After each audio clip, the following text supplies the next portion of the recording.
give me the flashlight, right, when I've talked too long. Because if my wife will tell me to be in this room, I have a tendency to do that. Yes, I ramble. Are there any questions from the film? Yes, ma'am. Is it ever going to be available for us to purchase?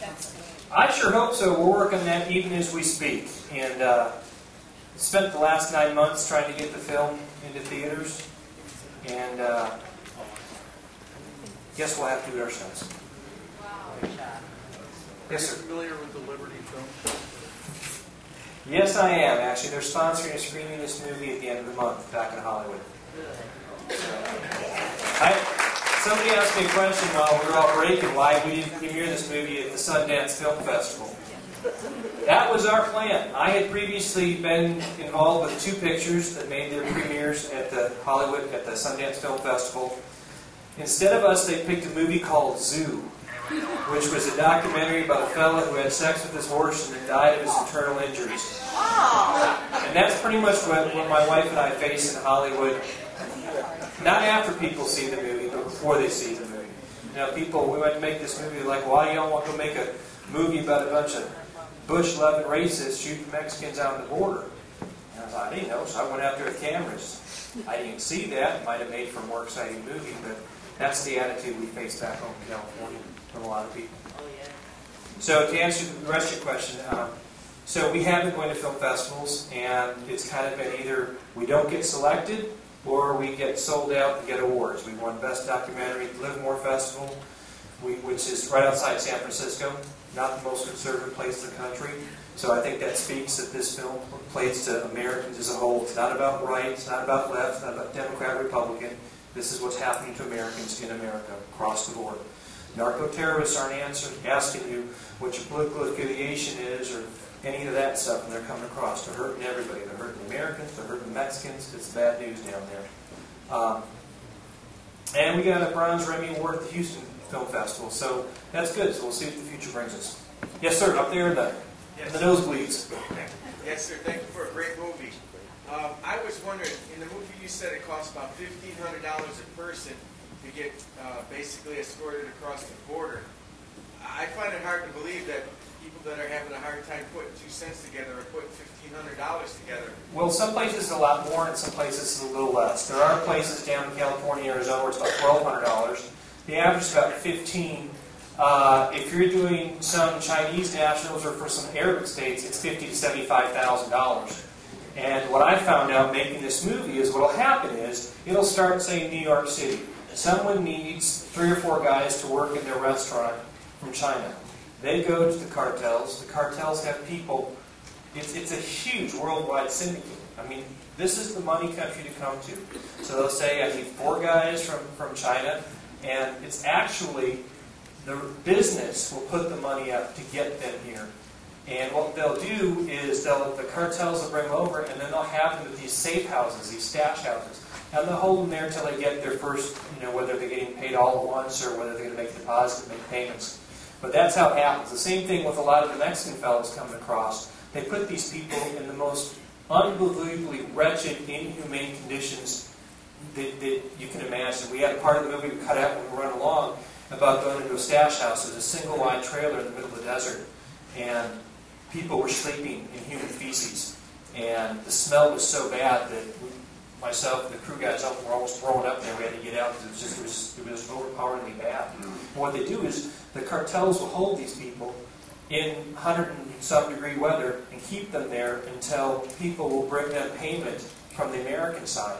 So it may be from their families, it may be from their place of business, because it isn't really safe to travel across the border with a pocket full of cash. There's a whole bunch of people set out there to rob these people in the deserts. It's a big business. Anybody else? Yes, ma'am. I just want to say, after seeing your movie in comparison to A Line in the Sand, yours is outstanding, and it's great. It's a great movie. Well, thank you very much.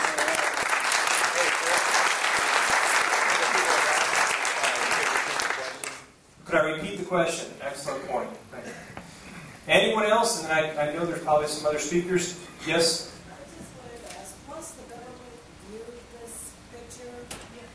What kind of input do we get back from them as far as, their reaction to what they can or cannot do, or why they do not do anymore Okay. than they did. The question is, once I showed this film to people in government, what do they do or do not do? What's been their reaction, basically, is what you're asking me? I screened this movie for Congress on February 28th. We were sponsored by Representative Virgil Goode. We had been in a test audience in Virginia, and someone from his staff saw the movie and said, you need to bring this to Congress. The response from Congress was less than lacking. It's a we don't want to know, or thanks for we'll call you, don't call us. And I've met a lot of these guys. My education from where I was 2 years ago after 4 trips to D.C., these people have forgotten that they work for us. Regardless of parties. It's not but I'll tell you what did happen in D.C. Some fellas from naval intelligence and some fellas from the military who do anti-terrorism stuff, they took me aside and took my wife and I out for lunch. And they took this stuff very seriously. They actually even followed up on a couple of things that happened in this film. One of the things that isn't in the movie is down when we were on the Vickers Ranch. You thought it was bad enough when they found another dead body on there. Well, they didn't find any more. But there was a fellow on that ranch a week and a half, 2 weeks after we left, who sat on a barbed wire fence, hidden, while 20 soldiers came through in black battle dress uniforms, all dressed the same, all carrying automatic weapons, first 3 with night vision goggles, hit a fence, came across the fence, and they brought up their cargo. And their cargo wasn't drugs. It wasn't 100 people coming to look for work. It was, well, actually, I don't know if it was that, but it was 6 civilians. Now, who are these 6 guys that they get that many soldiers 65 miles north of the border? That's the question I don't have an answer to, but I want you all to know what's going on, so maybe somebody in the audience can go find out what's happening. I've seen things in the last 2 years down there I didn't think I'd ever seen in America. And I think the people that we have sent to Washington to work for us know that if you know how bad it is down there, then you will know for 20 years they haven't been doing their job, and you'll see the man behind the curtain. And they know that Americans will not put up to that. To know that fellow Americans cannot water their horses without carrying a rifle to the trough, or that their grandkids, people tried to kidnap them out of their backyards, they wouldn't stand for it. That's not supposed to happen in America. Yes, sir. I guess during the making of this film, did you receive any external pressure or dissuasion from any special interest groups not to make the film?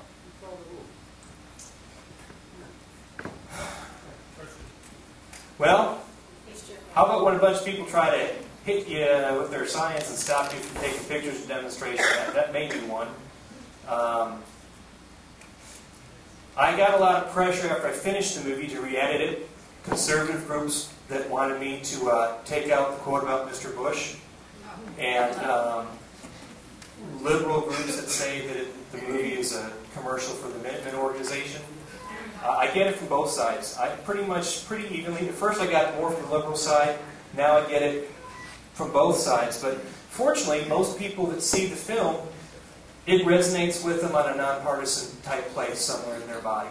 You know, the Founding Fathers were smart people. They knew we had to have discussion. They knew we didn't have to agree on everything.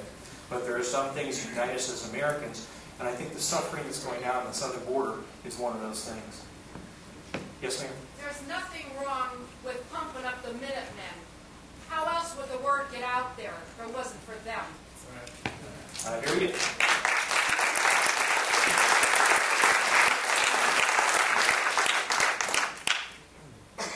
Towards the end of the movie, you had a bunch of logos popping up about people who are contributing to campaigns so they don't vote or for or against this. Do you have any more in-depth information on who those major corporations are outside of some of the more obvious ones? I do, but that's a whole, originally this movie was 3 hours and 45 minutes long.